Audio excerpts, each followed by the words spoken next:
James. How are you? It's nice to meet you. We've met before. We have on the wedding video. Yes, hello. Yes, How that are was you? a very, very fun shoot. Yeah, I was during the course of editing that movie that I got the text about this movie. Oh, really? Yeah. How exciting. I was in the cutting room in Soho, cutting the wedding video, and I got a text from David Joseph, the head of Universal Music, saying, "Do you want to do a documentary about Amy Winehouse?" So there's the connection. What a fantastic, very different films though, I have to say. Yeah. With Amy, would you consider this a success if you managed to kind of reclaim the name of Amy Winehouse?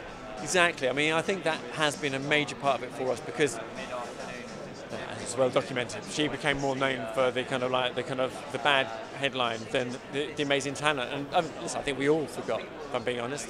And it's been an amazing process of discovery, this movie, because you think, my God, she really was utterly unique. I mean, we heard it enough times during the interview process. You interviewed so many people, and every single one, I mean, without a doubt, said she's the most special human being I've ever met. Crazy, out there, totally unmanageable, but utterly brilliant, you know, and would light up a room and just had talent to burn. So it's nice to be able to remind people of that in this movie, because I think that a lot of people have forgotten.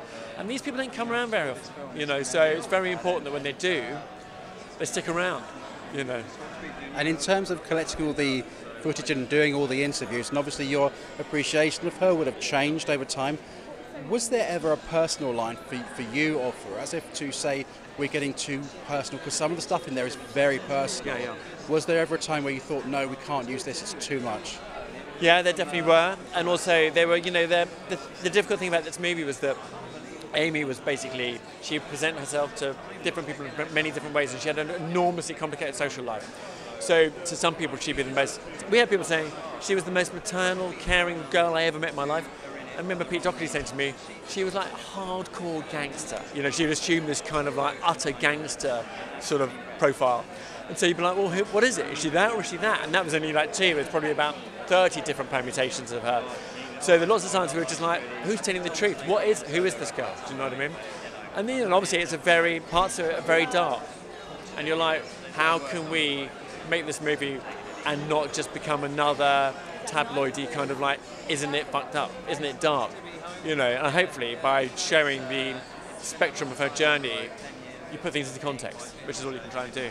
There was a level of sympathy which is, you know, essential to the film, but also it turns at the end towards complicity, and you turn the gaze back on the viewer. Yeah. I guess that was a massive part of the final act of the film. Yeah, it was, and also it's a real primary function of the fact that at the beginning she's relaxed, she's carefree, she's looking down the barrel of her friend's video camera, and she's engaging with you. And at the end, she never looks down the barrel. She's always on the run. She's always hiding, and that's just a sort of, you know, very simple kind of metaphor from the movie, isn't it? And for modern celebrity, I mean, you know, it is kind of like the anti-fame movie, you know.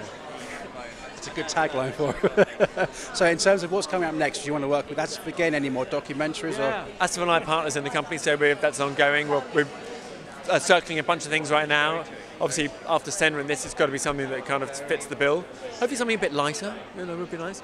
We've just, as a company, just produced this Ronaldo movie, Cristiano Ronaldo for Universal, so that comes out later in the year. Got an amazing movie called Palio about this incredible horse race in Italy, comes out in October as well. So we're busy, you know, it's really good, but we need to draw breath and just wait and see what comes up next, because this has been, you know, quite a full-on experience.